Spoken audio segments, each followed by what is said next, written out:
Imaginez un monde tissé de veines de pierre.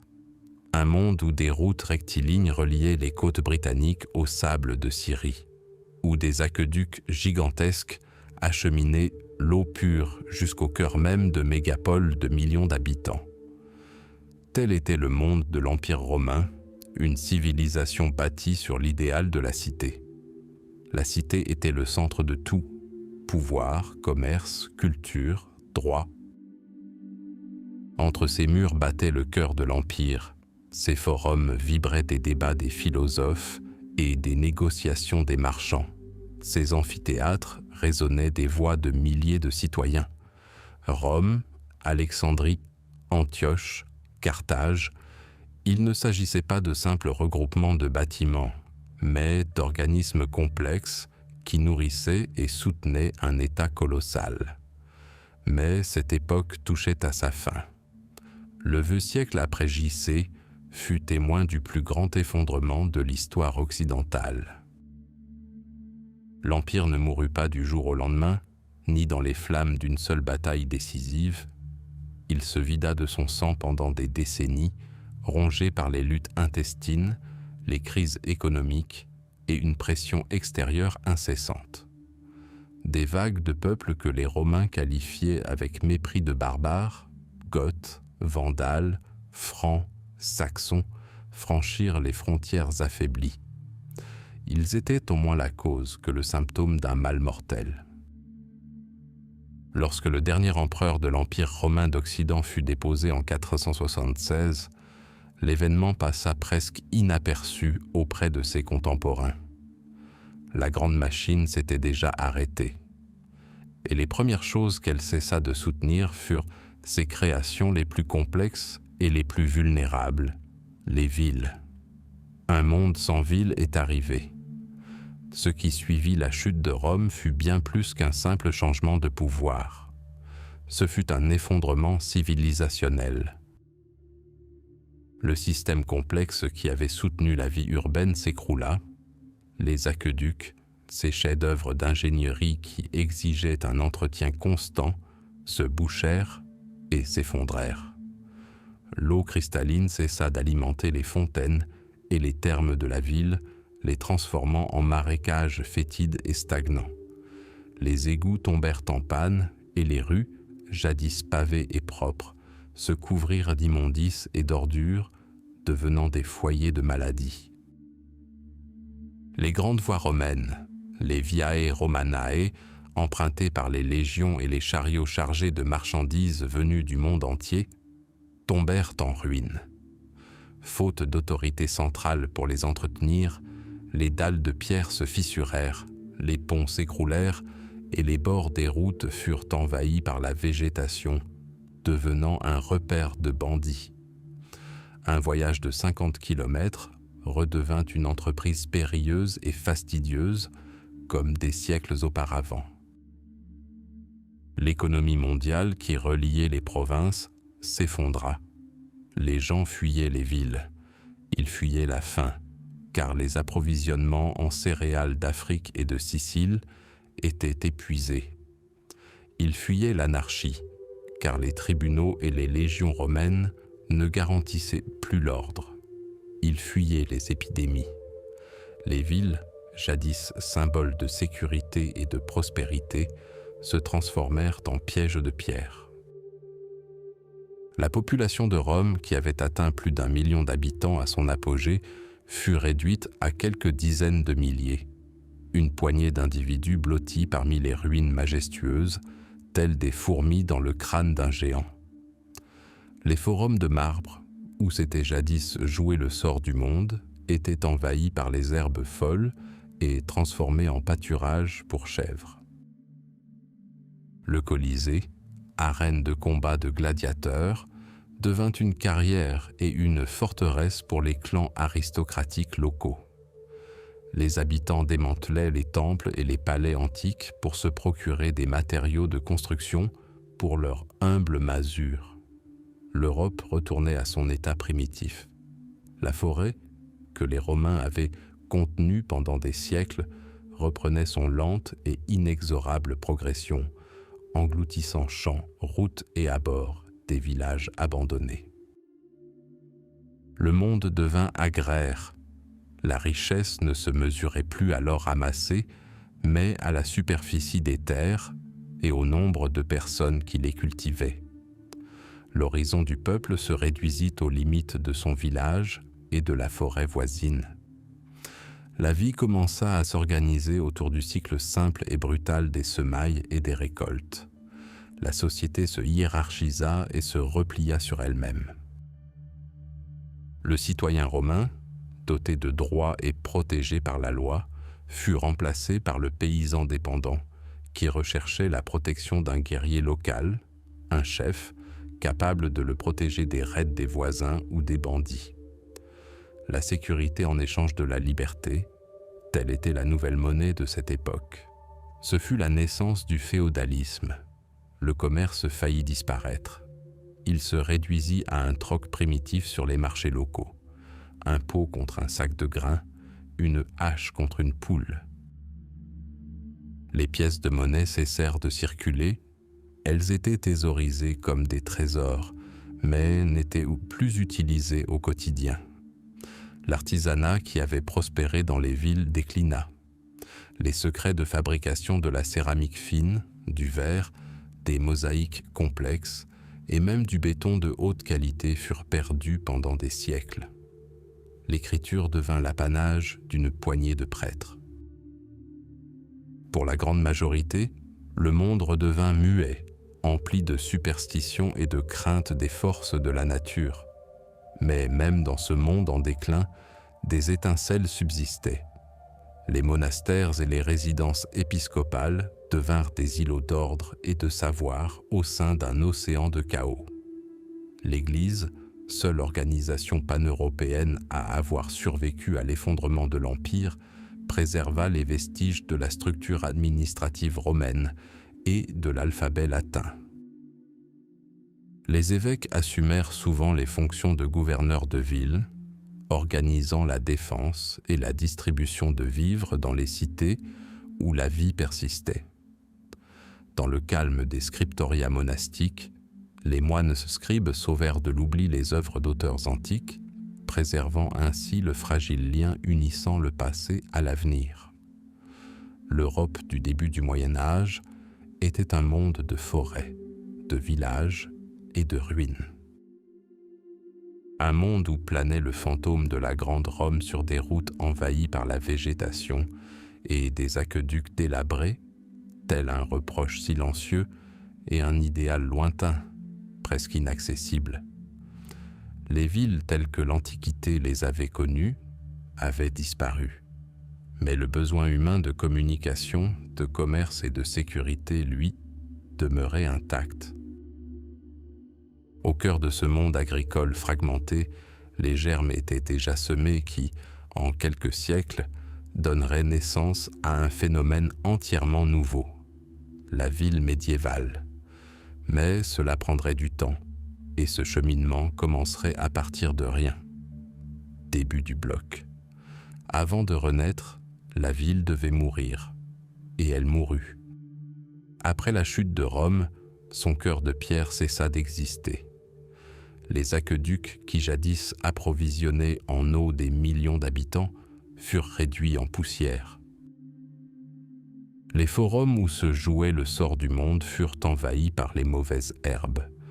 Les villes d'Europe devinrent des fantômes, ombres de leur gloire passée, où les chèvres paissaient dans les ruines des amphithéâtres et où les statues de marbre des dieux et des empereurs étaient réduites en chaux. Le monde s'était réduit à la taille d'un village, à un lopin de terre suffisant pour nourrir une seule famille. Pendant des siècles, la vie s'est déroulée dans un cycle fermé et impitoyable. Le printemps, temps d'espoir et de labeur éreintant. L'été, temps de crainte de la sécheresse ou des pluies torrentielles. L'automne, temps de maigres récoltes qu'il fallait étirer sur les longs mois d'un hiver sombre. La faim n'était pas seulement une menace, c'était une compagne constante, une ombre qui suivait chaque paysan de sa naissance à sa mort. L'humanité était enchaînée à la terre par les chaînes de la survie. Pour briser ces chaînes, une révolution était nécessaire. Mais cette révolution n'a pas eu lieu sur des barricades ni dans les salles du trône. Elle a commencé discrètement, presque imperceptiblement, dans les sillons humides d'un champ européen. Tout a commencé avec la Terre elle-même. À partir du Xe siècle environ, le climat en Europe s'est adouci et réchauffé. Les hivers longs et rigoureux ont reculé et la saison de croissance s'est allongée. C'était un don du ciel, mais pour en profiter, les humains avaient besoin de nouveaux outils. Et ils sont apparus. Le premier signe annonciateur du changement fut un monstre de fer et de chêne, la charrue à roues. Pendant des siècles, les agriculteurs s'étaient contentés de racler la surface de la terre avec une charrue légère, efficace sur les sols secs de la Méditerranée, mais inadaptée aux terres riches, humides et rocailleuses d'Europe du Nord. La nouvelle charrue était différente. Dotée d'un soc massif en fer, elle ne se contentait pas de tracer un sillon, elle s'enfonçait dans le sol comme une baleine dans l'eau. Son versoir, une invention géniale, creusait le sol et le retournait, dissimulant les mauvaises herbes et faisant remonter à la surface les couches fertiles. Pour la première fois, l'homme avait véritablement dompté les sols argileux lourds, transformant des millions d'hectares de forêts sauvages et de friches en champs fertiles. La terre, endormie pendant des siècles sous la canopée des forêts, s'éveilla enfin et était prête à donner une récolte. Mais déplacer cette bête de fer exigeait une force colossale. Les bœufs, animaux de traits traditionnels et lents, représentaient un défi. Et voici le second protagoniste de notre révolution, le cheval. Bien que plus rapide et plus résistant que le bœuf, son utilisation dans les champs demeura longtemps inefficace. L'ancien harnais se composait d'une simple sangle passée autour du cou de l'animal. Trop serrée, elle comprimait la trachée et étranglait le cheval, l'empêchant de travailler à plein régime. Puis un génie anonyme inventa le collier d'attelage. Cette construction apparemment simple en bois et en cuir transférait toute la pression du cou vers les puissantes épaules et la poitrine du cheval. L'effet fut spectaculaire. Libéré de l'étouffement, le cheval put enfin déployer toute sa force naturelle. Travaillant 4 à 5 fois plus efficacement qu'un bœuf, un cheval attelé à une lourde charrue devint un véritable moteur du progrès médiéval. La vitesse de labourage augmenta de façon exponentielle. Des champs qui nécessitaient des semaines de travail pouvaient désormais être préparés en quelques jours. De nouveaux outils et une nouvelle énergie exigeaient un nouveau système. C'est ainsi que naquit le fameux système triennal. L'ancien système bisannuel était source de gaspillage, la moitié des terres étaient laissées en jachère chaque année. Le système triennal était bien plus efficace. Toutes les terres arables étaient divisées en 3 parties. Un champ était ensemencé de cultures d'hiver, blé ou seigle, le deuxième de cultures de printemps, avoine, orge et surtout légumineuses, pois et haricots. Le troisième champ était laissé en jachère. Et chaque année, les champs étaient intervertis. Il ne s'agissait pas simplement de calcul, mais d'une véritable sagesse agronomique. Premièrement, non pas la moitié, mais les 2/3 des terres étaient désormais cultivées, ce qui augmenta immédiatement le rendement. Deuxièmement, la diversification des cultures offrait une protection contre les aléas climatiques. Si un été pluvieux ravageait la récolte de blé, il était possible de sauver la récolte d'orge. Troisièmement, et surtout, les légumineuses ne se contentaient pas de pousser. Elles régénéraient le sol. Elles l'enrichissaient en azote, restaurant ainsi sa fertilité. L'agriculteur, sans s'en rendre compte, entrait en harmonie avec la nature, apprenant non seulement à prendre, mais aussi à donner. La charrue lourde, le harnais et l'irrigation triennale, ces trois piliers de la révolution agricole ont tout changé.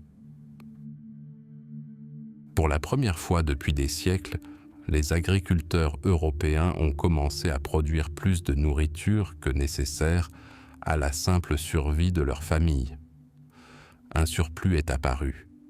Ce simple mot « surplus » est devenu la clé qui a ouvert la voie à une ère nouvelle. Les surplus alimentaires ont entraîné la première explosion démographique depuis des siècles. Une alimentation plus riche et plus variée, pain, céréales, légumineuses, a amélioré la santé des populations. La mortalité infantile a diminué. L'espérance de vie a augmenté. La population européenne a presque doublé entre l'an 1000 et l'an 1300. Les villages sont devenus plus densément peuplés.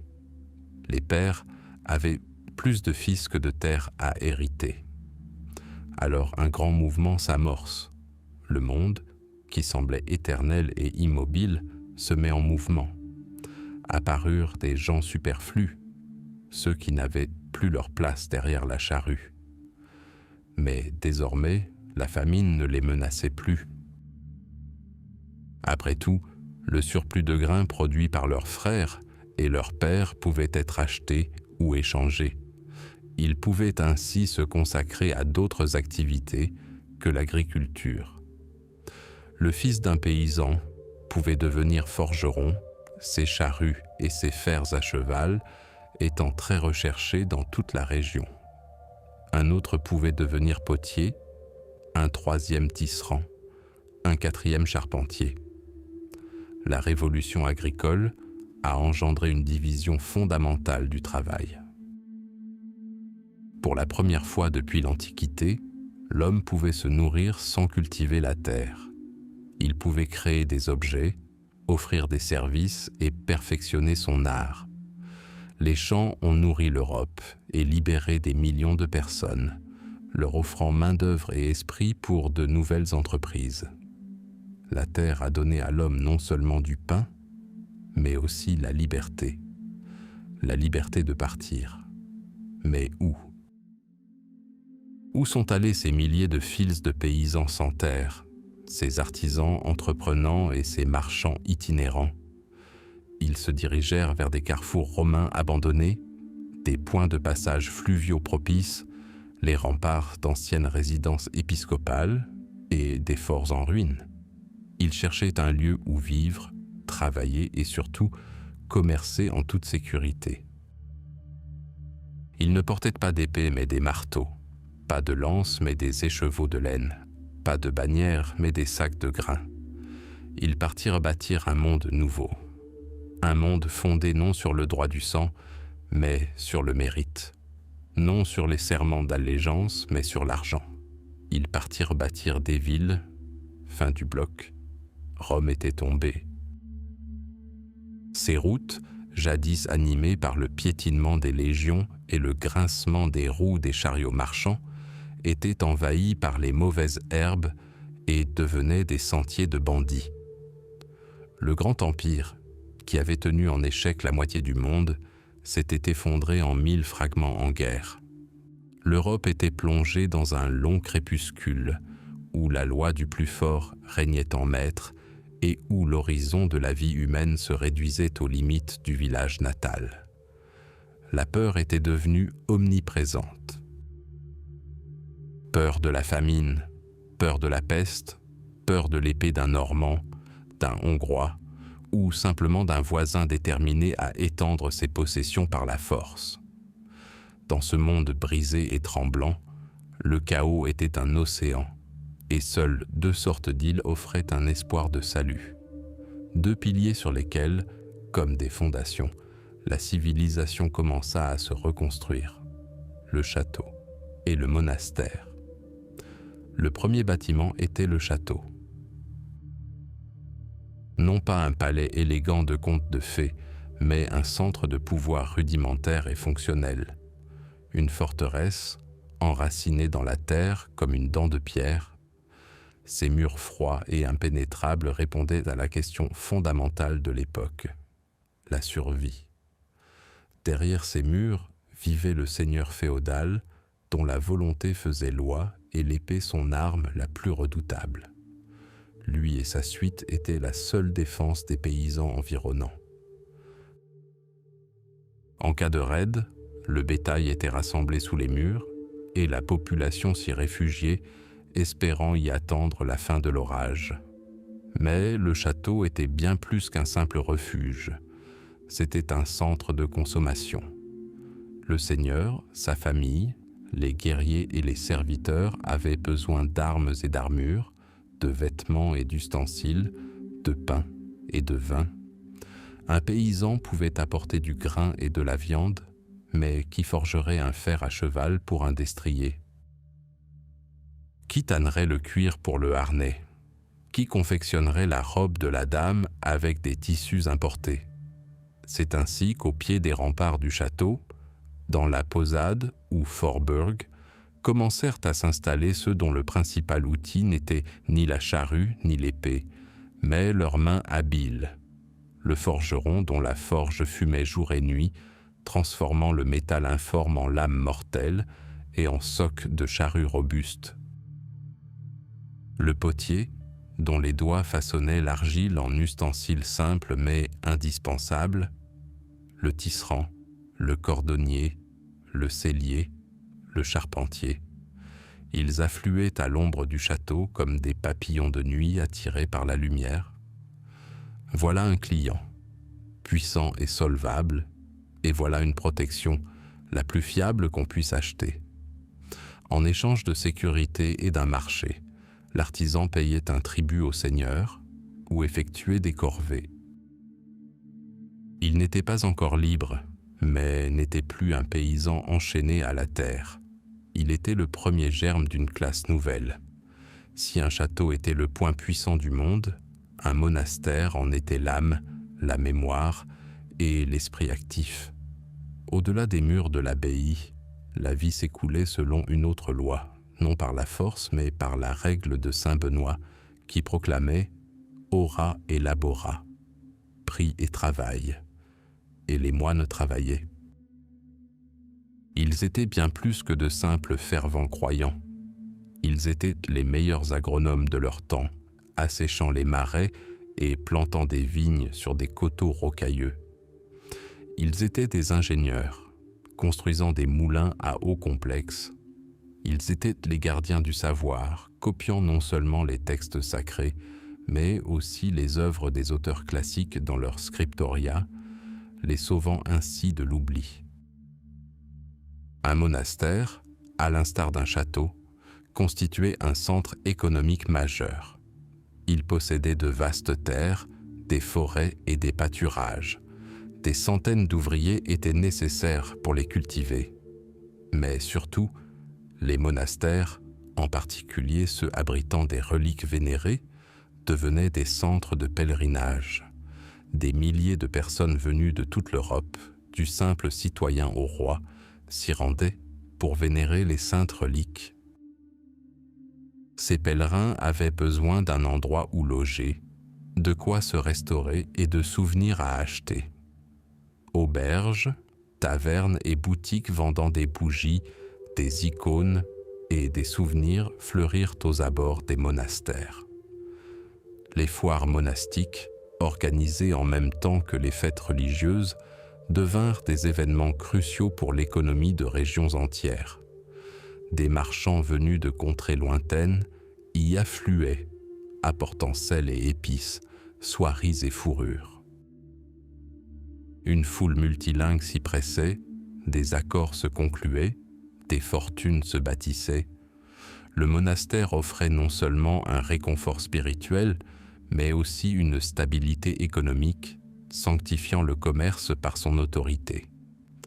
Ainsi, à l'ombre de l'épée et de la croix, dans le champ d'attraction du château et du monastère, la trame d'un monde nouveau, la trame d'une ville, commença lentement à se tisser. Au début, Il s'agissait de hameaux exigus et désorganisés. Des rues étroites et non pavées, noyées dans la boue.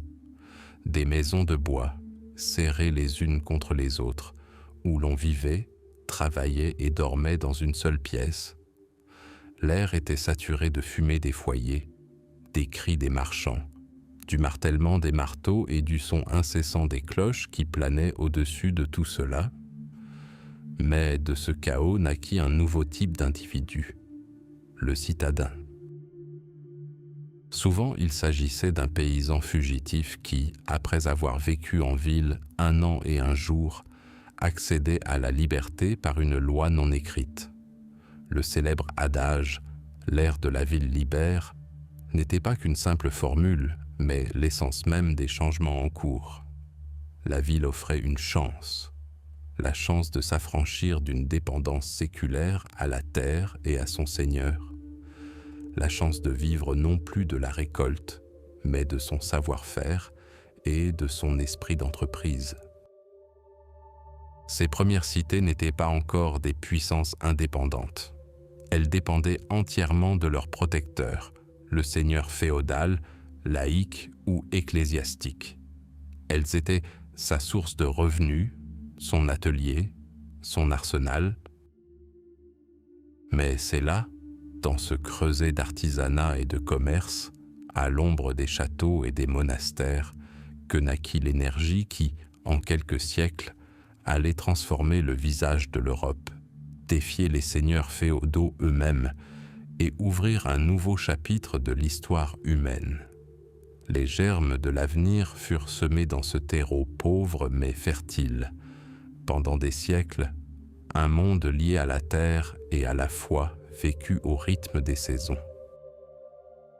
Son horizon était étroit, limité par les remparts du château, le clocher de l'église et la lisière de la forêt du Seigneur. La vie s'écoulait en un cycle, des semailles à la moisson, de la naissance à la mort, et chacun connaissait sa place dans une pyramide immuable dont le sommet était Dieu et la base le paysan, enraciné dans sa terre. L'autosuffisance était à la fois une vertu et une malédiction. Le domaine féodal, ce petit monde clos, s'efforçait de produire tout ce dont il avait besoin. Pain et vin, étoffes grossières et outils rudimentaires. L'argent était rare, les étrangers méfiants. Le monde au-delà du village semblait hostile, plein de dangers et de tentations. Mais même la pierre la plus solide finit par se fissurer. Peu à peu, presque imperceptiblement, l'ancien ordre commença à s'effriter. La charrue améliorée labourait la terre plus profondément. Le système triennal offrait de meilleures récoltes. Pour la première fois depuis des siècles, les paysans disposaient de surplus. Un sac de grains, un tonneau de vin, une échevette de laine, au-delà de ce qui était nécessaire pour se nourrir et payer le loyer. Et le Seigneur, sa femme et ses filles développèrent de nouveaux désirs. Ils rêvaient de sel pour relever leurs plats fades, de fer de qualité pour leurs épées, et non de celui forgé par le forgeron du village. Ils rêvaient des soieries byzantines dont parlaient les rares pèlerins, et des épices du lointain Orient, dont l'arôme semblait porter le parfum du jardin d'Éden. La demande créa l'offre, mais qui pouvait la satisfaire? Ni un chevalier, dont le métier était la guerre, ni un moine, préoccupé par le salut de son âme, et certainement pas un paysan, attaché à sa lopin de terre. Un homme nouveau répondit à cet appel, un homme sans terre ni ascendance noble, un homme dont les seuls atouts étaient son intelligence, son courage et sa force physique. C'était un homme de la route, un marchand. Au début, il n'était aucune poignée, des solitaires désespérés, des vagabonds, des aventuriers. Ils étaient des inconnus dans la hiérarchie féodale, en marge de celle-ci, et donc libres. Leur périple commençait modestement. Après avoir acheté quelques sacs de laine à des paysans pour une poignée de pièces de cuivre, l'un d'eux les chargeait sur le dos d'une mule et prenait la route. Et le voyage lui-même devint son plus grand défi. Ce n'étaient pas des autoroutes modernes, c'étaient les vestiges d'anciennes voies romaines, délabrées, envahies par la forêt, ou simplement des chemins boueux qui se transformaient en marécages impraticables après chaque pluie. Chaque forêt dissimulait une menace, non seulement des animaux sauvages, mais aussi des hommes, bien plus dangereux. Bandits, déserteurs, paysans en fuite désespérée. Pour eux, un voyageur solitaire transportant des marchandises était une proie facile. Chaque pont, chaque gué appartenait à un petit seigneur féodal qui exigeait un péage pour le passage, le simple fait de poser le pied sur ses terres. Des dizaines de ces taxes pouvaient engloutir tous les profits futurs. Mais notre voyageur était tenace, il savait négocier, usant tantôt de flatterie, tantôt d'un petit pot de vin, tantôt serrant les dents et payant un prix exorbitant. Il passait la nuit à la belle étoile, à l'écoute du moindre bruissement, ou dans des tavernes sordides, partageant l'abri avec des pèlerins et des mercenaires. Il mangeait ce qu'il trouvait et souffrait de fièvre, mais il continuait d'avancer, animé par un seul but, livrer sa marchandise là où elle pourrait se vendre à bon prix. Ainsi, après des semaines, voire des mois de voyage, il atteignit sa destination. Il pouvait s'agir d'une ville en pleine expansion, près des remparts, d'un château épiscopal ou d'un grand monastère. Là, il vendit sa laine et utilisa l'argent pour acheter des choses introuvables dans sa région, des sacs de sel rapportés du bord de mer ou quelques bons chaudrons en métal. Son voyage reprenait alors, non moins périlleux. Mais si la chance lui souriait, il rentrait chez lui non seulement chargé de marchandises, mais aussi de bénéfices. Ces bénéfices, c'était son sang, la récompense de ses risques, la preuve que le monde est plus complexe qu'une simple vallée et que le destin peut se forger non seulement par l'épée, mais aussi par l'argent. La vie était difficile pour ceux qui voyageaient seuls. Bientôt, les voyageurs comprirent une vérité simple. Ensemble, c'était plus sûr et plus profitable. Ils commencèrent à former des caravanes. Des dizaines de chariots, gardés par des mercenaires, avançaient lentement sur les routes d'Europe, constituant déjà une force redoutable. Ensemble, ils repoussaient les bandits et négociaient les péages avec les seigneurs féodaux. Au sein de ces caravanes naquit une camaraderie forgée par le danger partagé et un but commun. C'est là que furent posées les fondations des futures guildes, des unions qui protégeaient leurs membres, établissaient des règles pour un commerce équitable et soutenaient les familles de ceux qui ne revenaient pas de leur voyage. Leur route s'achevait sur des foires. Bien plus que de simples marchés, c'étaient de grands événements, les centres vibrants d'une Europe nouvelle. En Champagne, en Flandre et dans les territoires allemands, des villes entières de tentes et d'étals surgissaient pendant des semaines. Des marchands venus du monde entier affluaient. Les Italiens apportaient poivre, clous de girofle et soie du Levant. Les Flamands, les plus beaux tissus. Les Allemands de la Ligue hanséatique, la cire, les fourrures et l'ambre de la Baltique. Les Anglais, la laine la plus fine. Là, un brouhaha de langues résonnait et des transactions valant des milliers de livres étaient conclues. C'est là que naquirent de nouveaux instruments financiers. Au lieu de transporter de lourds coffres d'or, les marchands commencèrent à utiliser des reconnaissances de dettes encaissables dans une autre ville. Une révolution fondée sur la confiance, une nouvelle forme de capital, non moins précieuse que la monnaie. Ainsi, pas à pas, Ces hommes de la route, les premiers marchands, ont tissé la mosaïque du monde féodal.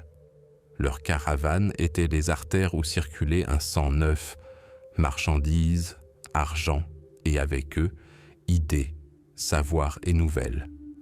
Ils ne possédaient aucune terre, leur richesse était mobile, leur patrie était toute l'Europe. Ils étaient les précurseurs d'une ère nouvelle. Dans leurs bourses de cuir usées, ils transportaient non seulement des pièces de monnaie, mais aussi les germes de l'avenir, d'où jaillieraient bientôt des cités libres, défiant l'autorité des seigneurs et des rois.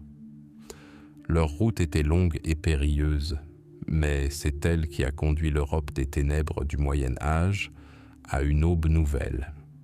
Texte narratif pur, imaginez un monde où l'horizon se définit par un chant et où le temps se mesure au rythme des saisons et au son des cloches. Un monde où l'homme naît enraciné à la terre, comme un arbre par ses racines. C'est le monde du haut Moyen Âge, un monde de dépendance féodale. Le paysan, ou serf, ne possédait ni la terre qu'il cultivait, ni, en réalité, sa propre vie. Ses journées étaient rythmées par le labeur sur les terres du Seigneur, la corvée, de l'aube au crépuscule, et il devait verser une partie de sa maigre récolte en guise de rente. Son destin était inextricablement lié à la volonté du seigneur féodal. Il ne pouvait ni partir, ni changer de métier, ni se marier sans autorisation. Son monde était restreint, prévisible et dépourvu de toute perspective d'avenir. Mais à travers l'Europe, tels des champignons après la pluie, de nouveaux centres de vie, les villes, commencèrent à surgir. Au début, il ne s'agissait que de petits hameaux près des remparts des châteaux, des monastères ou au carrefour des routes commerciales. Mais ils grandirent, s'emplissant d'activité, d'énergie et surtout d'opportunités. Et les rumeurs de ces opportunités, telles le vent, pénétrèrent jusque dans les villages les plus reculés. Elles parlaient de lieux où l'on était apprécié non pour la noblesse de sa naissance, mais pour l'habileté de ses mains. Où un cordonnier, un tisserand ou un forgeron pouvait gagner sa vie grâce à son art, plutôt qu'en peinant sans relâche dans les champs d'autrui. La ville devint un phare, la promesse d'une vie meilleure. C'est dans ce contexte que naquit le célèbre proverbe allemand « Stadt Luft macht frei », l'air de la ville rend libre, et qu'il acquit toute sa force.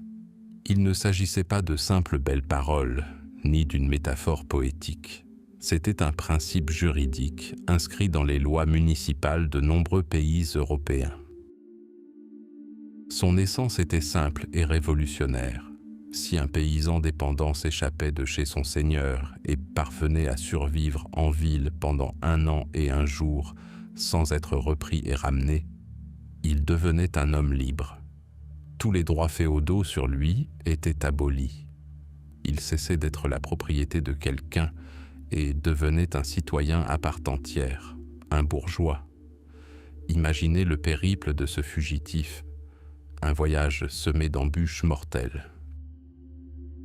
Une nuit de départ clandestin du village où demeuraient leurs ancêtres et toute leur vie passée.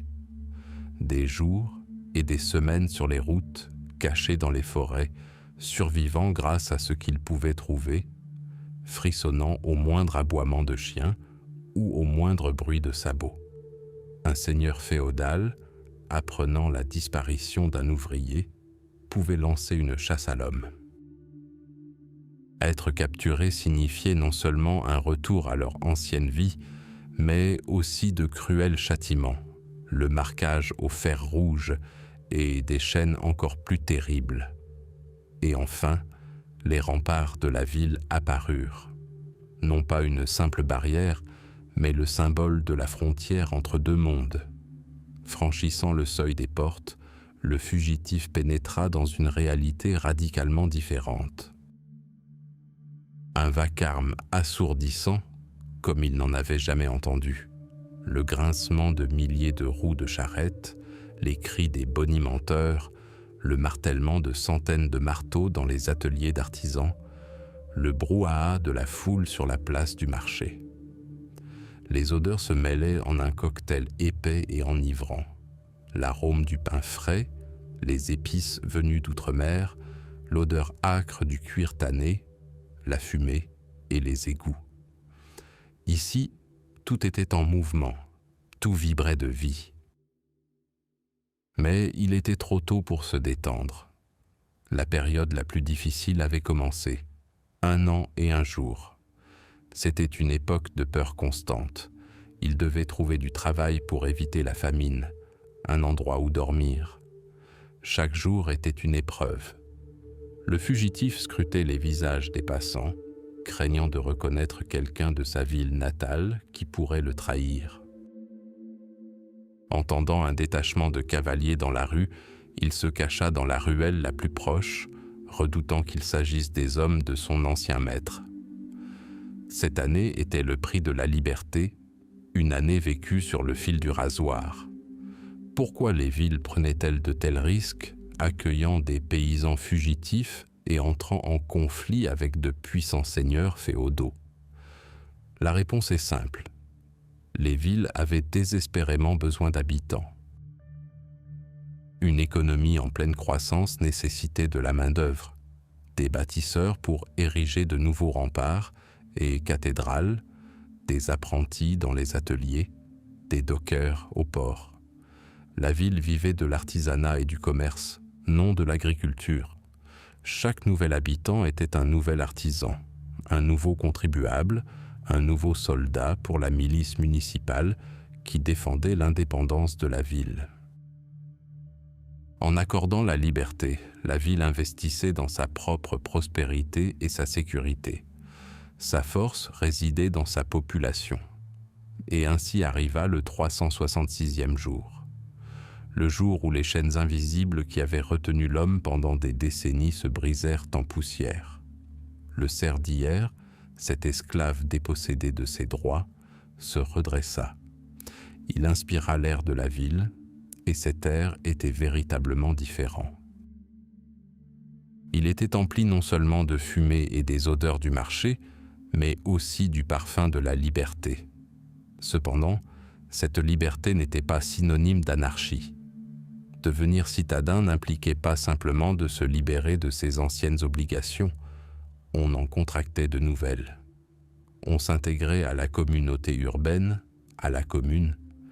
Il fallait payer les impôts municipaux, obéir aux décisions du conseil municipal ou du magistrat et, en cas de danger, prendre les armes pour défendre les remparts. Le plus souvent, on rejoignait une guilde, une association professionnelle d'artisans qui réglementait strictement leur travail tout en protégeant leurs intérêts. On troquait la dépendance personnelle envers un seul seigneur contre une responsabilité collective envers toute la cité. Mais c'était leur ville, la ville qui leur avait donné la liberté et qu'ils étaient désormais prêts à défendre. Ainsi, gorgée après gorgée, l'ère des villes éroda les fondements du système féodal. Il engendra une nouvelle classe sociale, des citoyens libres dont le bien-être ne dépendait plus de terres héritées, mais de leur travail, de leur talent et de leur esprit d'entreprise.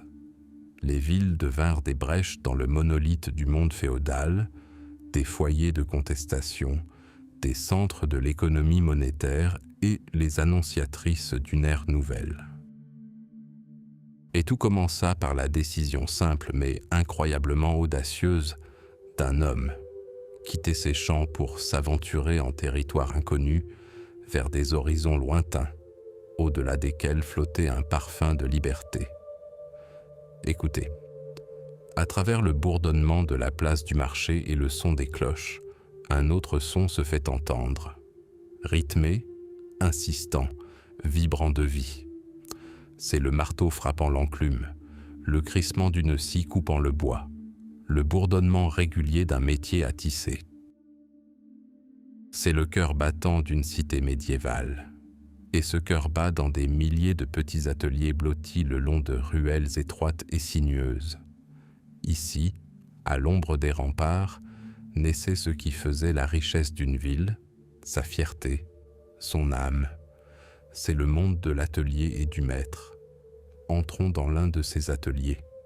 L'air y est lourd, imprégné des senteurs de métal chaud, de copeaux de bois frais et de cuir tanné. La lumière filtrant par une petite fenêtre vitrée révèle des outils suspendus au mur avec une austérité presque militaire. Chaque marteau, chaque ciseau, chaque burin connaît sa place et attend son heure. Ce ne sont pas de simples outils, ils sont le prolongement des mains du maître, le réceptacle de son expérience et de ses secrets. Et voici le maître en personne. Il ne ressemble ni à un noble seigneur féodal en soie, ni à un paysan en grossière robe de toile. Ses vêtements sont simples et fonctionnels, mais son allure respire la dignité. Ses mains, rugueuses, calleuses et marquées de cicatrices, sont capables de miracles. Il peut transformer un morceau de fer informe en une serrure élégante et une planche brute en un dossier de chaise sculpté digne d'orner la demeure du plus riche marchand. Il est le gardien d'un savoir transmis de génération en génération, non pas sur parchemin, mais dans les gestes de ses mains, dans ses proportions, dans les subtilités de son art. Mais le maître n'est pas seul dans son atelier. Son univers est régi par une hiérarchie stricte, une échelle que l'on ne peut gravir qu'à force de patience, de travail acharné et de talent. Tout en bas de l'échelle se trouve l'apprenti. Le plus souvent, il s'agit d'un garçon de 10 ou 12 ans, envoyé par ses parents se former pendant de nombreuses années. Son parcours commence non pas avec un ciseau ou un marteau, mais avec un balai et un seau. Il balaie le sol, alimente le feu de la forge, porte de l'eau et fait diverses courses. Sa vie est une succession interminable de petites tâches fastidieuses, mais c'est ainsi, jour après jour, qu'il s'imprègne de l'atmosphère de l'atelier. Il écoute les conversations du maître avec les clients, l'observe travailler, mémorise le nom des outils et apprend à distinguer les essences de bois et la qualité des métaux.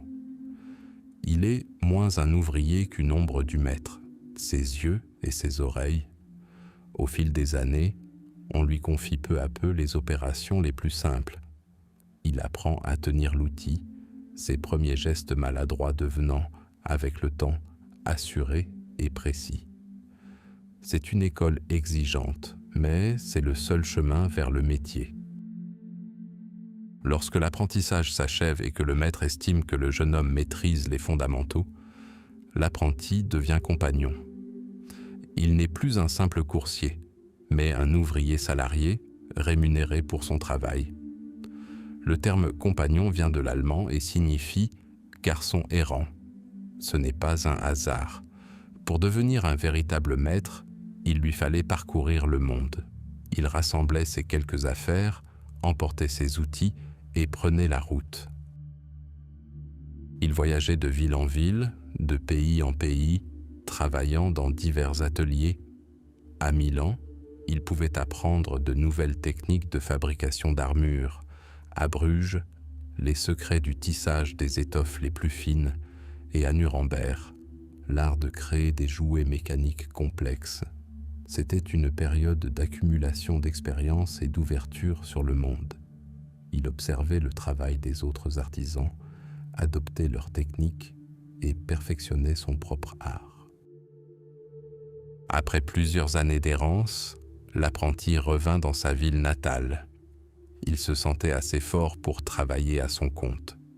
Mais pour obtenir le titre de maître et le droit d'ouvrir son propre atelier, il dut relever une épreuve de taille, créer un chef-d'œuvre, une pièce maîtresse qui témoignerait de son savoir-faire exceptionnel. Il pouvait s'agir d'une épée forgée avec art, d'un coffre incrusté de bois précieux ou d'une paire de bottes impeccables. Il présenta ce chef-d'œuvre aux anciens de la guilde, les artisans les plus respectés et les plus expérimentés. Ceux-ci l'examinèrent minutieusement, évaluant chaque détail, chaque couture, chaque arête. Leur verdict était sans appel. Si l'œuvre était approuvée, l'apprenti offrait un festin aux membres de la guilde, s'acquittait d'un droit d'entrée et recevait enfin le titre convoité de maître. Il devenait un membre à part entière du monde des artisans. Ce monde était organisé selon une structure puissante, la guilde. Pour l'artisan, la guilde était tout, un syndicat, une organisation et une famille. C'était un État dans l'État. La charte de la guilde faisait office de constitution et les anciens de parlement. La guilde réglementait strictement la vie des artisans d'une même spécialité. Elle fixait les prix des produits afin d'empêcher toute concurrence déloyale et la ruine. Elle déterminait le nombre d'apprentis et de compagnons qu'un maître pouvait employer afin d'éviter le sureffectif. Elle réglementait la journée de travail, interdisant le travail à la bougie pour préserver la qualité et prévenir les incendies. L'objectif principal de la guilde était de maintenir les plus hauts standards de qualité. Chaque objet sortant de l'atelier portait la marque du maître et parfois aussi celle de la guilde. C'était un signe d'honneur, une garantie pour l'acheteur. Si un artisan produisait un objet défectueux, il encourait un châtiment sévère, d'une lourde amende à la destruction publique des marchandises défectueuses sur la place publique. La honte était plus terrible que toute perte financière. Mais la guilde était bien plus qu'un simple organe punitif et réglementaire. C'était une véritable fraternité. Chaque guilde avait son saint patron, sa chapelle dans la cathédrale et son drapeau. Les jours de fête, les artisans, parés de leurs plus beaux atours, défilaient solennellement dans les rues, manifestant ainsi leur unité et leur force. La guilde venait en aide aux frères dans le besoin, prenait soin des veuves et des orphelins de ses membres défunts et construisait des hôpitaux et des orphelinats. Dans ce monde cruel et instable, la guilde offrait à chacun un sentiment de sécurité et d'appartenance à une cause qui le dépassait. Ainsi, dans le bourdonnement et le cliquetis de milliers d'ateliers, se forgeait non seulement la prospérité matérielle de la cité, mais aussi son caractère, sa fierté et sa conscience civique. Un maître artisan, membre d'une puissante guilde, était bien plus qu'un simple producteur de biens. C'était un bourgeois, un citoyen qui, par son labeur, contribuait à la gloire de sa ville et était prêt à défendre ses remparts, les armes à la main. Et tandis que le marteau résonnait dans la forge et que l'aiguille filait entre les mains de la brodeuse, le cœur de la cité médiévale continuait de battre avec assurance. Si les cités éparses qui ont surgi à travers l'Europe furent les étincelles d'une ère nouvelle, les grandes routes commerciales devinrent le vent qui attisa ces étincelles jusqu'à en faire les flammes de la civilisation. Le monde médiéval, auparavant composé de domaines isolés, commença à se tisser grâce aux puissants fils du commerce. Ces fils, s'étendant à travers les mers glacées et les déserts brûlants, créèrent un système économique unifié, artères par lesquelles circulaient non seulement des marchandises, mais aussi des idées, des technologies et le destin même du continent. Au nord et au sud de l'Europe émergèrent de gigantesques pôles commerciaux, deux mondes parlant des langues différentes mais unis par le langage universel du profit. La Ligue hanséatique et les républiques maritimes du Levant. Au nord, dans les eaux tumultueuses de la mer Baltique et de la mer du Nord, régnait la Ligue hanséatique. Ce n'était ni un royaume ni un empire au sens traditionnel du terme. La Ligue hanséatique était une union, une république de marchands, une fédération de plus de 200 villes, de Novgorod et Pskov à l'est jusqu'à Londres à l'ouest, son cœur battant dans les villes libres de Lübeck, Hambourg et Brême. Sa flotte n'était pas composée de galères élégantes, mais de robustes coques ventrues, de véritables bêtes de somme capables de transporter d'énormes volumes de marchandises. Le commerce de la Ligue hanséatique était un commerce vital, un commerce de nécessité. Des terres russes, il rapportait des fourrures pour se protéger du froid glacial et de la cire pour d'innombrables cierges d'église. De Scandinavie et de Pologne, du bois pour les navires et les maisons, et des céréales pour nourrir les villes grandissantes des Flandres et d'Allemagne. Mais les plus grands trésors du Nord étaient le poisson et le sel. Le hareng pêché en mer Baltique et salé au sel de Lunebourg était le pain du pauvre, une source de protéines bon marché et nutritive qui sauva des millions d'Européens de la famine. Les marchands hanséatiques étaient des pragmatiques dans l'âme. Leur monde n'avait pas d'odeur d'encens, mais de poissons salés, de bois goudronné et de laine brute. Cette république marchande était une force redoutable. La Ligue hanséatique disposait de ses propres bureaux dans les ports stratégiques de Bruges à Bergen. Ces bureaux étaient de véritables forteresses commerciales, des États dans l'État, dotés de leurs propres lois, entrepôts et même de gardes armés. La Ligue hanséatique pouvait décréter des embargos commerciaux, faire la guerre, déposer les monarques et les installer sur le trône. Elle ne s'inclinait devant aucun roi, car son roi était l'or et son royaume, la mer. Elle créa un monopole au nord qui dictait les prix de la cire, de l'ambre, du cuivre et des fourrures, transformant les eaux froides en un véritable lac intérieur. Au sud, sous le doux soleil méditerranéen, le tableau était tout autre. Là, les républiques maritimes de Venise et de Gênes régnaient en maîtres. Si la Ligue hanséatique était un royaume de nécessité, le Levant, lui, était un empire de luxe. Les marchands vénitiens et génois étaient les aristocrates du commerce, des aventuriers dont les yeux étaient tournés vers l'Orient, Constantinople, Alexandrie et Antioche. C'est de là, du Levant, que provenaient les marchandises qui rendaient rois et nobles fous. C'était un commerce de rêve. Les épices, poivres, clous de girofle, noix de muscade, cannelle, valaient leur pesant d'or, transformant les mets fades de la noblesse européenne en un festin pour les papilles. La soie chinoise, légère et lustrée, les pierres précieuses indiennes, les tapis persans, l'acier de Damas, l'encens arabe et le verre égyptien affluaient sans cesse par les ports du Levant pour remplir les cales des galères italiennes. Chaque voyage était une entreprise périlleuse.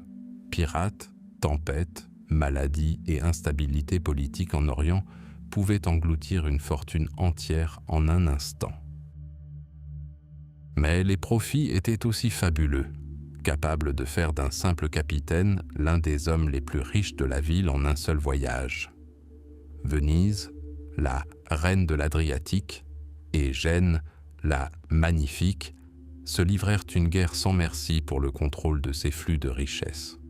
Ce fut une guerre menée non seulement avec des galères, mais aussi avec de l'or, de l'espionnage et des intrigues diplomatiques. Elles établirent des colonies à travers la Méditerranée et la mer Noire, de la Crimée à Chypre, créant un réseau de comptoirs commerciaux qui, telle une pompe géante, aspirait les trésors de l'Asie et les expédiait en Europe. C'est ce commerce qui finança la splendeur de la Renaissance, la construction de cathédrales et de palais et la commande de tableaux aux plus grands maîtres. La richesse de l'Europe naquit du parfum du poivre et du bruissement de la soie. Mais comment le rude monde nordique du sel et du harengs a-t-il rencontré l'univers somptueux du Sud, fait de soie et d'épices? Ces deux courants se rejoignaient au cœur même du continent. Les foires champenoises en étaient un lieu de rencontre privilégié. Des marchands venus de toute l'Europe affluaient vers Troyes, Provins et Lagny. Un marchand hanséatique y apportait des draps flamands, de la laine anglaise et des fourrures nordiques, et en échange, il achetait à un Vénitien du poivre importé d'Alexandrie et de la soie de Chine. Là, sur les champs de foire poussiéreux, au milieu du brouhaha de centaines de voix, se concluaient des accords qui liaient Londres à Damas et Novgorod à Venise. Une autre voie empruntait les cols alpins. Des caravanes de mules chargées de marchandises gravissaient lentement et régulièrement les cols enneigés du Saint-Gothard et du Brenner, reliant l'Italie aux villes du sud de l'Allemagne, Augsbourg, Nuremberg et Ulm. Là, les marchandises du sud étaient transbordées sur des bateaux fluviaux et acheminées vers le nord, le long du Rhin et du Danube, jusqu'à la Ligue hanséatique. Ainsi, de la Baltique au Levant, l'Europe se trouva sillonnée d'un dense réseau de routes commerciales. Ce réseau devint le système nerveux du Nouveau Monde. Il transportait non seulement des marchandises, mais aussi des innovations financières, les lettres de change, la comptabilité en partie double, le système bancaire. Il diffusait également les nouvelles, la mode et le savoir. Un marchand de Bruges connaissait le prix du poivre à Venise et un banquier florentin finançait des cargaisons de laine en provenance d'Angleterre. Le monde devint plus petit, plus peuplé, plus interconnecté. Et au centre de ce monde se dressait une figure nouvelle, non pas un chevalier en armure, ni un moine dans sa cellule, mais un marchand entreprenant, audacieux et calculateur, dont la soif de profit changea à jamais le visage du continent. Le monde médiéval était en pleine mutation. Les murs de pierre des châteaux, symboles depuis des siècles d'une puissance inébranlable fondée sur la terre et l'épée, commencèrent à trembler. Ce tremblement n'était pas dû à une armée ennemie, ni à la colère divine. Il provenait du cliquetis discret mais insistant des pièces de monnaie. Les échanges commerciaux, jadis de timides ruisseaux, devinrent des fleuves impétueux, déferlant sur les routes d'Europe, et cette nouvelle économie florissante se heurtait à un problème aussi ancien que la richesse elle-même. L'argent était lourd, dangereux et encombrant. Imaginez un marchand quittant Florence pour les célèbres foires de Champagne. Sa charrette est chargée des plus beaux tissus, mais il lui faut de l'argent pour régler ses comptes sur place. Il porte un lourd coffre rempli de florins, de ducats et de livres. Chaque craquement de roue résonne de son angoisse. Les chemins forestiers grouillent de bandits, et chaque seigneur féodal dont les terres sont traversées ne voit en lui qu'un sac d'or soumis à des droits exorbitants. Même arrivé à destination, il se heurte au chaos. Ces pièces florentines risquent d'être refusées à Bruges, où le changeur local pourrait leur proposer un taux exorbitant. L'essence même de la monnaie, son universalité, s'est perdue dans le morcellement féodal. C'est de ce terreau, du besoin et du risque, qu'est née une force nouvelle, destinée à changer le monde. Tout a commencé modestement autour de simples tables en bois dressées sur les marchés et les foires. À ces tables, appelées banco en italien, exerçaient une profession particulière, celle de changeurs de monnaie. Leur œil aiguisé distinguait instantanément une pièce authentique d'une contrefaçon, leur balance précise déterminant le centième de gramme de métal précieux. Ils étaient à la fois calculateurs vivants et ouvrages de référence monétaire, transformant des montagnes de pièces diverses en un équivalent clair et universellement accepté. Ils furent les premiers banquiers. Mais bientôt, leurs activités s'étendirent au-delà du simple échange. Les marchands, soucieux de ne pas risquer leur capital en cours de route, commencèrent à déposer leur argent auprès des changeurs les plus fiables et les plus réputés. En échange, ils recevaient un reçu. Ce fut le premier pas vers la Révolution. L'argent cessa d'être un simple amas de métal dans un coffre. Il devint un document écrit, un engagement fondé sur la réputation. L'étape suivante fut encore plus audacieuse. Les banquiers réalisèrent que les sommes colossales qui leur étaient confiées restaient inutilisées. Parallèlement, d'autres marchands, des rois et même des papes, avaient un besoin urgent de fonds pour acheter de grandes quantités de marchandises, faire la guerre, construire une cathédrale. Les banquiers commencèrent donc à prêter l'argent d'autrui avec intérêt. L'Église condamna sévèrement l'usure, la considérant comme un péché mortel, mais la vie dictait ses propres lois. Les financiers trouvèrent des failles, dissimulant les intérêts sous l'appellation de frais de risque ou de compensation pour perte de profit. Ainsi naquit le système du crédit. L'argent apprit à générer de l'argent, créant de la richesse à partir de lui-même, à partir du concept abstrait de dette et de remboursement futur. Les grandes familles italiennes, les Bardi, les Peruzzi et plus tard les Médicis, se transformèrent de simples marchands en géants de la finance, dont le pouvoir s'étendait à toute l'Europe. Elles finançaient des rois, et la faillite de leurs banques pouvait déclencher une crise pour l'État tout entier. Mais la plus grande invention de cette époque, un véritable miracle de la pensée financière, fut la lettre de change, une simple lettre de change. Elle apportait la réponse au plus grand défi du temps. Comment transférer des richesses sans déplacer une seule pièce? Le procédé était d'une simplicité ingénieuse. Notre marchand florentin se rendait à la banque des Médicis et y déposait, par exemple, 1000 florins d'or. Au lieu d'un lourd coffre, il ne recevait qu'une petite feuille de parchemin calligraphiée. C'était la lettre de change, un ordre donné par la banque florentine à son représentant, disons à Lyon, de payer au porteur du document une somme équivalente en monnaie locale. Avec ce bout de papier dissimulé dans la doublure de son pourpoint, le marchand pouvait aisément traverser toute l'Europe. Pour les bandits, il n'était personne. À la foire de Lyon, il lui suffisait de trouver le bureau d'un agent Médicis, de présenter le billet à ordre et de recevoir son argent, prêt à être utilisé. L'incroyable se produisait. L'or, sans quitter les caves de Florence, accomplissait des opérations à des centaines de lieues de là. C'était une magie financière, bâtie sur 2 piliers, la confiance et un vaste réseau de banques.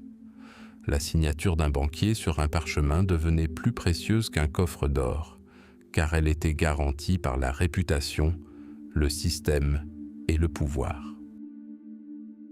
L'apogée de cette nouvelle ère commerciale fut atteinte lors des grandes foires internationales, principalement en Champagne. Pendant quelques semaines par an, des villes tranquilles comme Troyes ou Provins se transformaient en un centre névralgique du commerce mondial. Draps flamands, laine anglaise, soie et velours italien, épices d'Orient et fourrures du lointain nord russe y affluaient. L'air vibrait d'un mélange de dizaines de langues et embaumait les épices, le cuir et le vin. Mais les foires de Champagne étaient bien plus qu'un simple marché gigantesque. Elles constituaient la plaque tournante financière de l'Europe médiévale. La plupart des transactions se faisaient à crédit. Les marchands achetaient et vendaient des marchandises sans échanger de pièces, mais en s'échangeant des reconnaissances de dettes. Ce n'est que dans les derniers jours de la foire que venait l'heure des comptes. Les banquiers prenaient place à leurs bureaux et la grande opération de compensation commençait. Les dettes et les crédits de centaines de marchands étaient mis en commun, s'annulant mutuellement. L'énorme volume d'échanges ne nécessitait qu'une petite somme d'argent réel pour couvrir le solde final. Ainsi naquit une nouvelle réalité. Le pouvoir de l'argent cessa d'être synonyme de trésor. Il devint abstrait, fluide, omniprésent. Des liens invisibles de crédit et de dette enchevêtrèrent l'Europe, créant le premier système financier international. Le banquier descendant des changeurs et usuriers méprisés devint une figure quasi princière. Son arme n'était plus l'épée, mais les livres de comptes. Son domaine n'était plus la terre, mais les reconnaissances de dettes des rois. Ce système nerveux financier, né sur les routes poussiéreuses et les foires animées, prépara le monde à une ère nouvelle, une ère de grandes découvertes et d'une prospérité sans précédent, où le principal moteur du progrès ne serait plus la volonté d'un monarque, mais l'énergie infatigable du capital. Début du bloc. Le monde du Moyen Âge n'était pas unifié. Au-delà des châteaux et des monastères, loin de la vie paisible et régulière des champs, un nouvel univers émergeait. Un univers enfermé dans un cercle de pierre et de bois. C'était la vie hors des murs de la ville.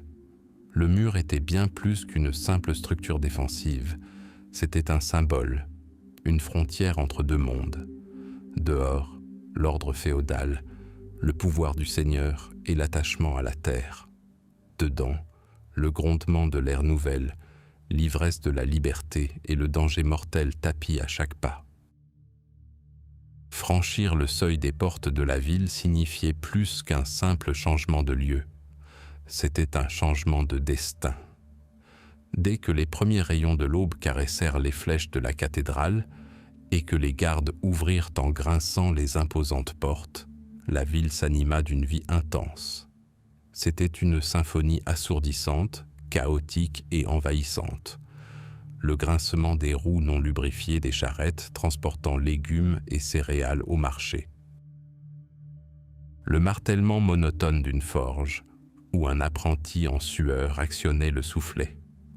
Les cris stridents des marchands vantant leurs marchandises, poissons frais, tourtes chaudes, bières bon marché. Des portes ouvertes des ateliers s'échappait le sifflement d'une scie de menuisier, le tapotement régulier d'un cordonnier, le bourdonnement d'un métier à tisser. Tout cela se fondait en un seul bourdonnement incessant, le pouls de la ville. Les rues étaient étroites et sinueuses, comme des gorges.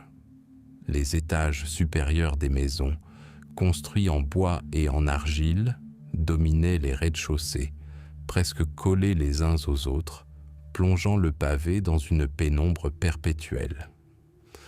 La lumière du soleil peinait à pénétrer ce labyrinthe, illuminant le visage poussiéreux d'un artisan, la robe chatoyante de la femme d'un riche marchand ou la soutane d'un prêtre affairé. Ici, point d'intimité. La vie débordait. À une fenêtre, une ménagère secouait son matelas de plumes. À une autre, des apprentis se disputaient bruyamment et des chants d'ivrognes s'échappaient du porche de la taverne. Et par-dessus tout cela, planait une odeur. Épaisse, omniprésente, inoubliable. C'était un mélange complexe d'arômes. Le parfum du pain frais de la boulangerie se mêlait à la puanteur suffocante de l'atelier du tanneur. Le parfum des épices rares de la boutique du marchand était étouffé par l'odeur des restes de viande provenant de l'allée du boucher. Et la note dominante de ce parfum était l'odeur des égouts. Il n'y avait pas de système d'égouts. Tous les déchets, humains et animaux, étaient déversés directement dans les rues. Seules les villes les plus riches pouvaient se permettre des caniveaux en pierre au milieu des rues, et même ceux-ci étaient à ciel ouvert. Les cochons errants dans les rues faisaient office de service d'assainissement dévorant une partie des ordures, mais ce n'était pas suffisant. Par temps de pluie, les rues se transformaient en rivières immondes et fétides, et par temps chaud, l'air devenait lourd et suffocant. Ces conditions insalubres favorisaient la prolifération des maladies. Les épidémies étaient un fléau aussi fréquent que les mauvaises récoltes ou la guerre. La moindre fièvre, la moindre infection pouvait se propager instantanément dans ces logements exigus et surpeuplés, ravageant des quartiers entiers. Les citadins vivaient dans la conscience permanente de la fragilité de leur existence, plaçant leur confiance en Dieu, dans les remèdes douteux des médecins et dans la chance. Mais la menace la plus terrifiante et la plus soudaine était le feu. Maisons de bois serrées les unes contre les autres, toits de chaume, cheminées à foyer ouverts dans chaque atelier. La ville était une véritable poudrière. Une étincelle, une braise négligemment laissée au sol, pouvait réduire en cendres un quartier florissant en quelques heures. Lorsque l'alarme retentissait, signalant un incendie, tous les habitants formaient une seule et même équipe. Munis de seaux, de crochets et de haches, ils se précipitaient vers les flammes, tentant d'enrayer leur propagation. Souvent, le seul moyen de sauver la ville était de détruire les maisons qui n'avaient pas encore pris feu, afin de créer un rempart contre les flammes. Le feu était un grand égalisateur. Il n'épargnait ni la chaumière du pauvre, ni le manoir du prêteur sur gage. Le jour dictait ses propres lois, mais à la tombée de la nuit, la ville se métamorphosait. Le son des cloches annonçait le couvre-feu. Les citoyens devaient éteindre leur lumière et rester chez eux. Les lourdes portes de la ville se refermèrent avec fracas et furent verrouillées par d'énormes verrous. La ville se transforma en une forteresse assiégée, coupée du monde extérieur jusqu'au matin. La garde de nuit descendit dans les rues sombres et désertes. Il ne s'agissait pas de soldats professionnels, mais de citoyens eux-mêmes, artisans et marchands accomplissant leurs devoirs. Munis de lanternes et de hallebardes, ils patrouillaient les ruelles labyrinthiques, leurs cris de « silence » étant les seuls sons à rompre le silence. La nuit était le domaine des voleurs, des bandits et des affaires louches. Sortir de chez soi, sauf en cas d'absolue nécessité, était de la folie.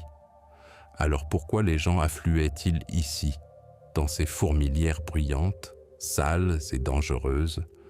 La réponse était simple, résumée dans un vieux proverbe allemand. L'air de la ville libère.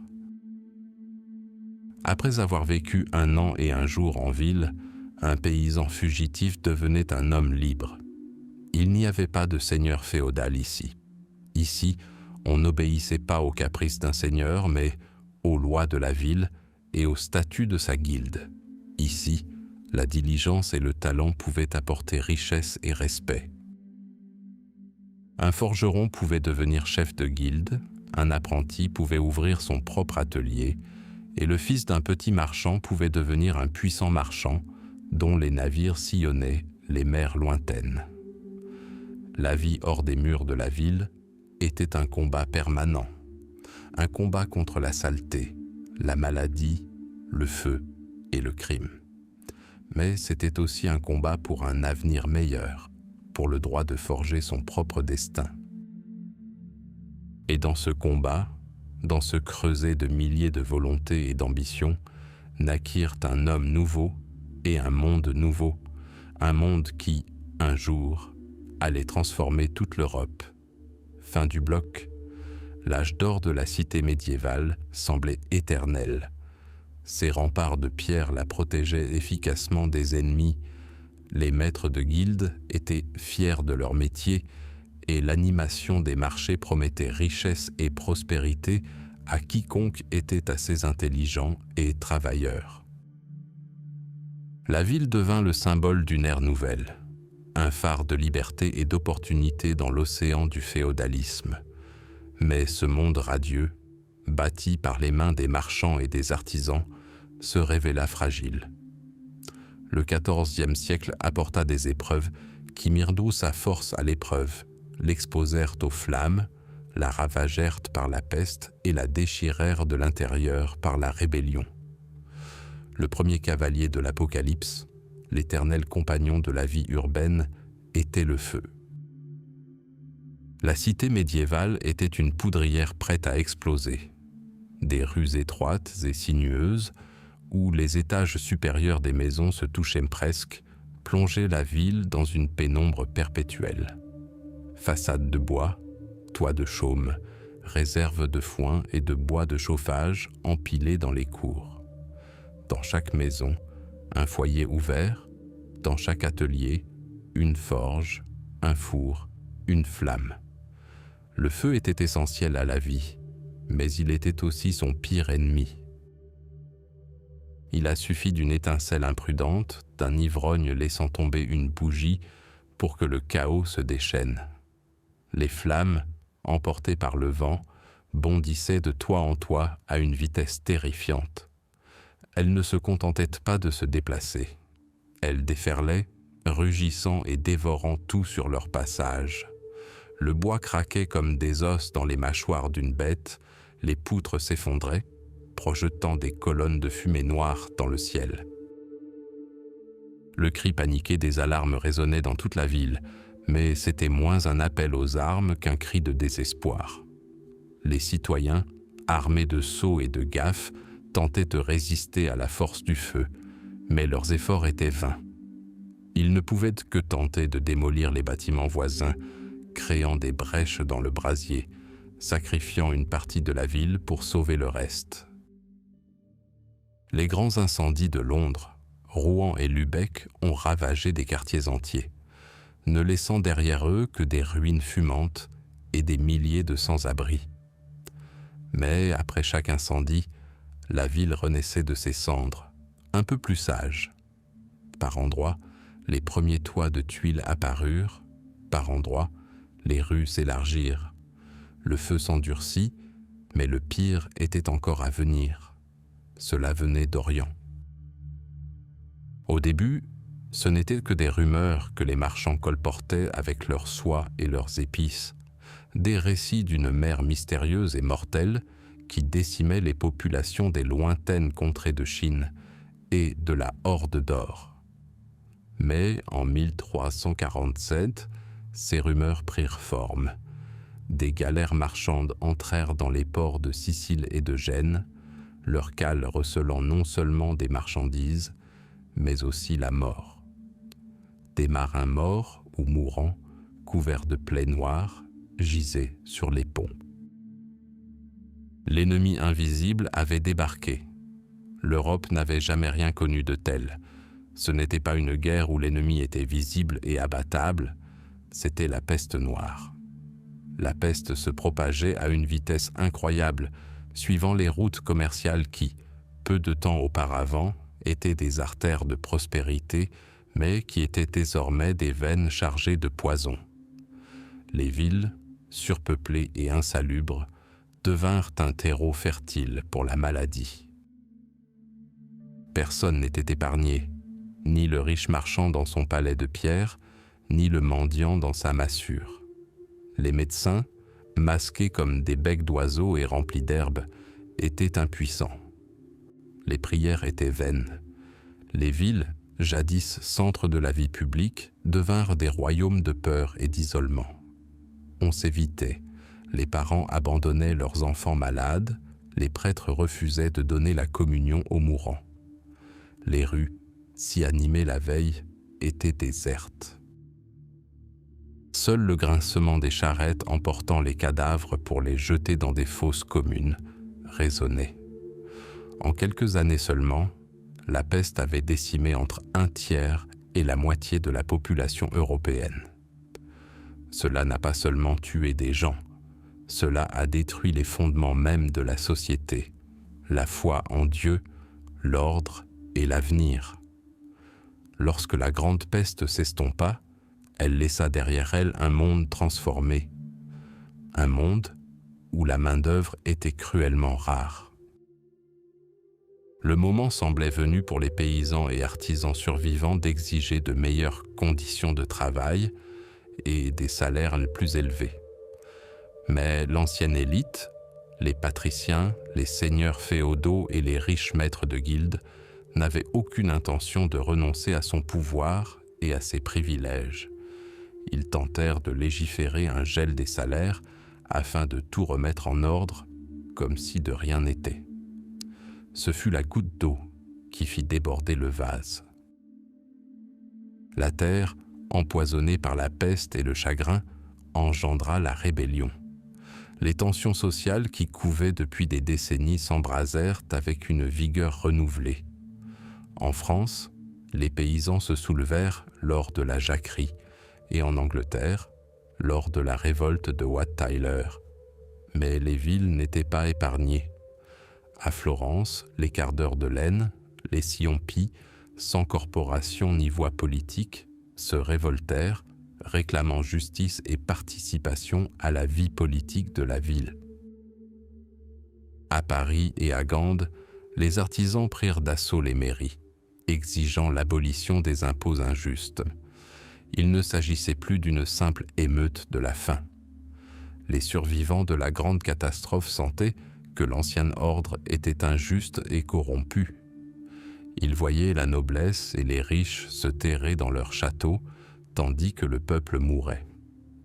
Ils entendaient les sermons des prêtres itinérants qui proclamaient l'égalité de tous devant Dieu et la mort. Alors pourquoi pas dans la vie? Ces soulèvements étaient généralement réprimés avec une brutalité extrême. Chevaliers armés et mercenaires étouffaient dans le sang les révoltes paysannes, tandis que l'oligarchie urbaine s'occupait des artisans rebelles. Les chefs étaient pendus sur les places qu'ils contrôlaient encore la veille. Mais il était impossible d'éteindre complètement la flamme. L'idée que le peuple avait droit à une voix, à la dignité, à une part dans son propre destin, avait été semée. Les anciens fondements féodaux et patriciens étaient anéantis. Le feu, la peste et la rébellion ont été une véritable épreuve pour la cité médiévale. Ils ont réduit à néant sa foi naïve en une prospérité éternelle. Ils ont révélé la fragilité de la vie humaine et de l'ordre social. Mais ils l'ont aussi forgé. Les villes qui ont survécu à ces épreuves en sont ressorties différentes, plus prudentes, plus complexes, plus réalistes. La grande catastrophe du XIVe siècle a mis fin à l'âge d'or du Moyen Âge et a ouvert la voie à une ère nouvelle, bien plus tumultueuse, mais aussi plus dynamique. La ville a perduré, prouvant que sa force ne résidait pas dans l'impénétrabilité de ses remparts, mais dans la capacité de ses habitants à chuter et à se relever. L'Europe se parait d'un nouveau visage, un visage de pierre. Le monde éphémère du bois, de la paille et de l'argile, un monde qui pouvait être réduit en cendres en une nuit et reconstruit en une saison, cédait la place à une ère d'éternité. Une ère qui avait imprimé ses ambitions, sa foi et sa volonté sur une matière capable de traverser les siècles. La cité médiévale était plus qu'un simple rassemblement humain, c'était une déclaration gravée dans la pierre. Le cœur de ce nouveau monde, son âme, s'élançant vers les cieux, c'était la cathédrale. Elle surgissait de la terre elle-même, sans pour autant lui appartenir. Elle rejetait le monde horizontal et paysan des champs et des forêts. Ses flèches, telles des flèches audacieuses, perçaient le ciel, visibles à des dizaines de kilomètres à la ronde, servant de phare aux marchands et aux pèlerins. La construction de la cathédrale fut l'œuvre de plusieurs générations. Les grands-pères posèrent les fondations, les fils érigèrent les murs, les petits-fils construisirent les voûtes, et les arrière-petits-enfants assistèrent peut-être à l'installation de la croix, au sommet de la flèche. Toute la ville vivait pour ce projet. Tailleurs de pierre, charpentiers, verriers, sculpteurs, des milliers de mains unies par un seul but. Leurs noms se sont effacés de l'histoire, mais leur œuvre demeure. La cathédrale était bien plus qu'une simple maison de Dieu. C'était une encyclopédie du monde, une Bible pour les illettrés. Chaque vitrail, chaque statue du portail, chaque gargouille de la corniche racontait sa propre histoire. La création du monde, la chute, la vie des saints et le jugement dernier. La lumière du soleil, filtrant à travers les vitraux, transformait l'intérieur en une vision mystique, nous arrachant à la grisaille du quotidien.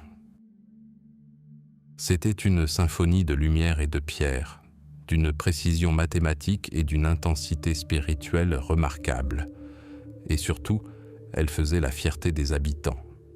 Non seulement le roi et l'évêque, mais toute la ville, toutes les corporations et guildes avaient contribué de leurs ressources pour rendre leur cathédrale plus haute, plus grande et plus belle que toutes les autres. Elle incarnait leur force et leur prospérité collective.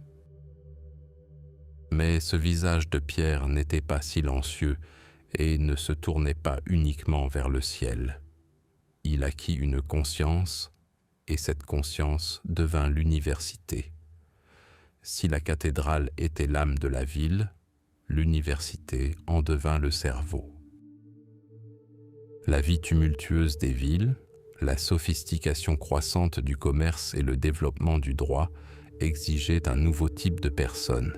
Des personnes instruites, capables de rédiger des contrats, de mener des procédures judiciaires et de comprendre le droit. Le savoir cessa d'être le monopole des monastères. Il investit les rues animées des villes. Les premiers collèges et universités accueillant étudiants et maîtres virent le jour à Bologne, Paris, Oxford et Padoue. Des débats passionnés animaient les amphithéâtres de pierre.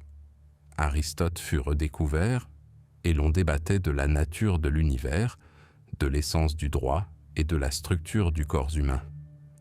Ce fut la naissance de l'Europe intellectuelle. La scolastique, avec sa logique rigoureuse et sa volonté de concilier foi et raison, devint une sorte d'architecture intellectuelle, aussi complexe et riche qu'une cathédrale gothique. L'université formait des juristes, des médecins et des fonctionnaires, ceux qui gouverneraient ce monde nouveau et de plus en plus complexe. Elle forgeait les cadres d'une ère nouvelle. Et ce nouveau monde devait avoir son propre cœur, non pas spirituel, mais séculier, son propre lieu de pouvoir. À côté de la maison de Dieu se dressait la maison des hommes, l'hôtel de ville. Si la flèche de la cathédrale pointait vers le royaume des cieux, la tour de l'hôtel de ville, le clocher, affirmait l'autorité et la liberté ici-bas. Sa cloche appelait les habitants, non pas à la prière, mais au conseil municipal, pour défendre les remparts ou célébrer la dernière octroi de liberté. L'hôtel de ville était un rempart de l'indépendance de la cité. Entre ses murs siégeait le magistrat, élu parmi les bourgeois les plus riches et les plus influents.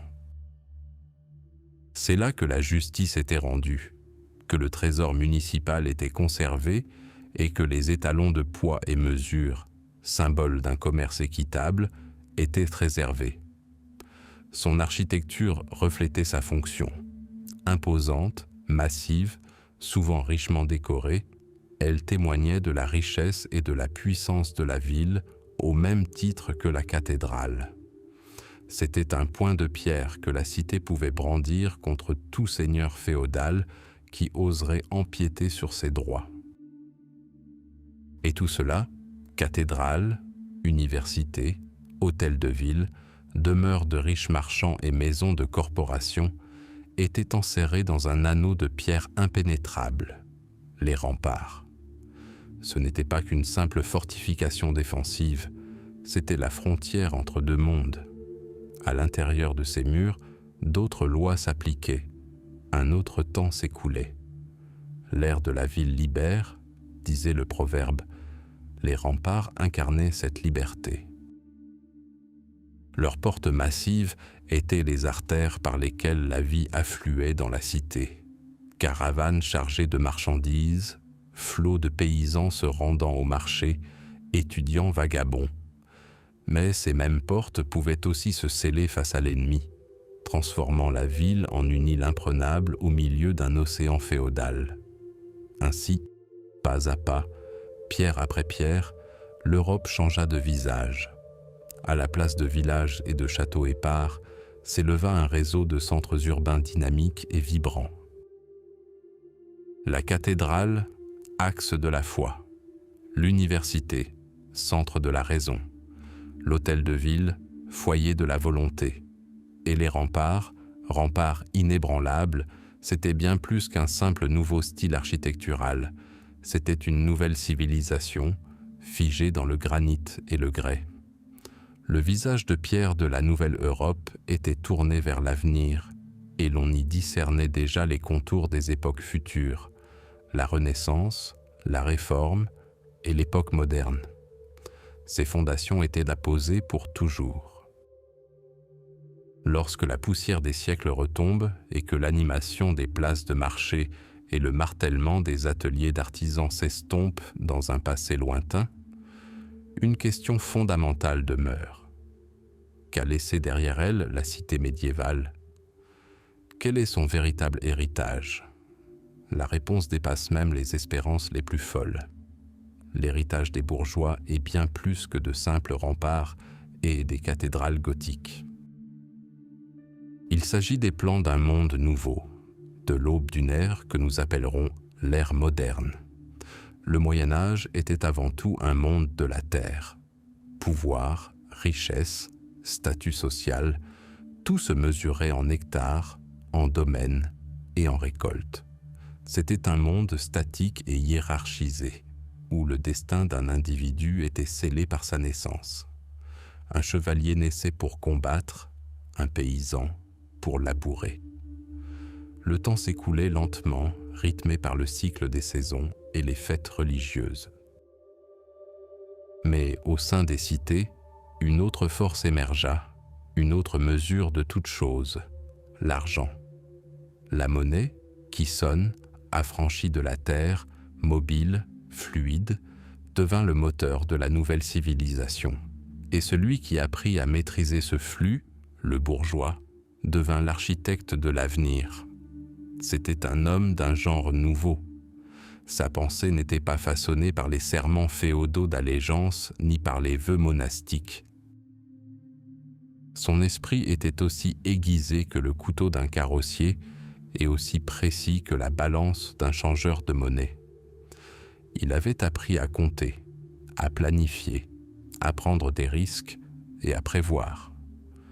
Pour lui, le temps n'était plus un simple don divin, mais une ressource. La cloche de la ville, sonnant les heures de travail plutôt que les heures de prière, devint le symbole de cette ère nouvelle. Le temps, c'est de l'argent. Cette formule, née dans l'effervescence des comptoirs commerciaux, devint non seulement un proverbe, mais un principe fondamental d'une nouvelle éthique. Le bourgeois ne valorisait pas la noblesse, mais le savoir-faire, l'esprit d'entreprise et la réputation. Sa parole, scellée par un contrat, valait plus que l'épée d'un baron. Cette nouvelle mentalité, tel un puissant dissolvant, commença à éroder les fondements inébranlables du système féodal. Rois et empereurs, qui s'étaient appuyés pendant des siècles sur une noblesse capricieuse et pas toujours loyale, découvrirent dans les villes un nouvel allié, bien plus fiable. Les villes offraient aux monarques ce qui leur avait toujours manqué: l'argent pour entretenir les armées et les fonctionnaires, ainsi qu'une population instruite et lettrée pour gouverner l'État. D'anciens marchands et juristes devinrent conseillers des rois, finançant leurs guerres et centralisant le pouvoir. Ainsi, de l'union de la couronne et de la bourse se forgèrent les premiers États-nations centralisés d'Europe. Le pouvoir, lentement mais sûrement, passa des châteaux perdus dans les forêts aux centres urbains dynamiques. la banque des Fugger à Augsbourg ou celle des Médicis à Florence exerçaient une influence réelle bien plus grande que des dizaines de cours ducales. Mais la ville était bien plus qu'un simple moteur économique. Elle devint un formidable creuset culturel. Si les monastères étaient les gardiens du savoir ancestral, les villes devinrent des productrices de savoirs nouveaux. C'est dans des environnements urbains affranchis des dogmes rigides que les premières universités virent le jour, à Bologne, Paris et Oxford. Là, le savoir cessa d'être l'apanage exclusif du clergé. Les fils de marchands et d'artisans étudièrent le droit, la médecine et la rhétorique, donnant naissance à une nouvelle intelligentsia laïque. La richesse accumulée grâce au commerce et à l'artisanat exigeait une expression. Et elle trouva son expression dans l'art. Marchands et banquiers, désireux d'immortaliser leur nom et de glorifier leur ville, devinrent les plus grands mécènes des arts. Ils commandèrent des peintures et des statues, construisant non seulement des hôtels de ville et des maisons de corporation, mais aussi des chapelles et des cathédrales, rivalisant de luxe et de piété. C'est grâce à cet argent que Giotto, Brunelleschi et Van Eyck créèrent.